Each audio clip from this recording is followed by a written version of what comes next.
Have you ever noticed how a simple touch in just the right spot can send someone into fits of laughter, while others barely react at all? Tickling is one of those strange, universal human experiences that seems straightforward until you really stop to think about it. Why does our body react this way? Is there some hidden purpose behind it, or is it just a quirky side effect of how our nerves work? And why do some people burst into giggles at the slightest poke, while others remain completely unfazed? The truth is, tickling is far more fascinating and complicated than most of us realize. At its core, tickling comes in two distinct forms. The first is a light, almost irritating sensation, like when a feather brushes against your skin or an insect crawls along your arm. This type, known as nismesis, usually doesn't make people laugh. Instead, it might make you shiver or instinctively swat the sensation away. Then there's the more intense kind, the one we all think of when we hear the word tickling. This is gargalysis, the deep, uncontrollable laughter that erupts when someone digs into your ribs or attacks your feet. It's the kind of tickling that leaves you gasping for breath, twisting away, and laughing even when you don't want to.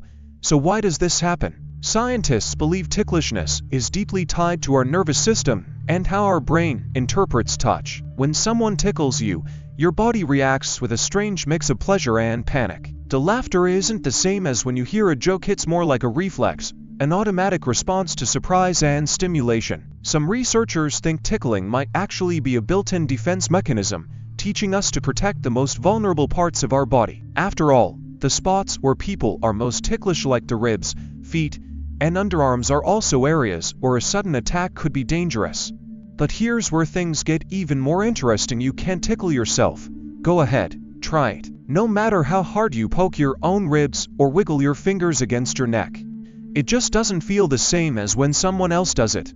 That's because your brain already knows what you're about to do. The cerebellum, the part of your brain responsible for movement, predicts the sensation before it happens and cancels out the tickle response. This is why tickling almost always requires an element of surprise.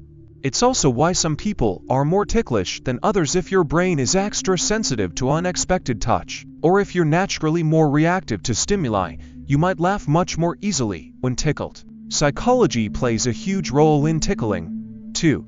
It's not just about physical touch, it's also about mood, trust, and social connection. Think about it. Most tickling happens between people who know each other well, like parents and children, siblings, or close friends. That's because tickling exists in a strange middle ground between playfulness and discomfort. If you don't trust the person tickling you, it can feel more like an attack than a game. Some scientists believe tickling might have evolved as a way to strengthen social bonds, helping humans and even some animals connect through laughter and physical interaction. Of course, not everyone is ticklish. Around 10 to 15% of people don't react much to tickling at all, and researchers aren't entirely sure why. It could be related to how their brains process touch, or maybe they've simply learned to suppress the response over time.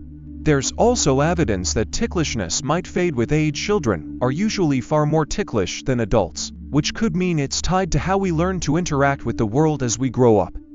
Then there's the big question: why do we laugh when tickled? It's not the same kind of laughter that comes from humor. It's more involuntary, almost like a reflex. Some theories suggest that tickle-induced laughter might be a way to signal submission or to defuse tension in social situations. In other words, laughing when tickled could be a way of saying, "Okay, you got me, let's keep this friendly."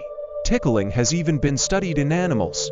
Rats, for example, emit high-pitched giggles to high for humans to hear when tickled. They also seem to enjoy it, seeking out the hands of researchers who've tickled them before. This suggests that tickling might be an ancient evolutionary trait, one that goes back much further than humans.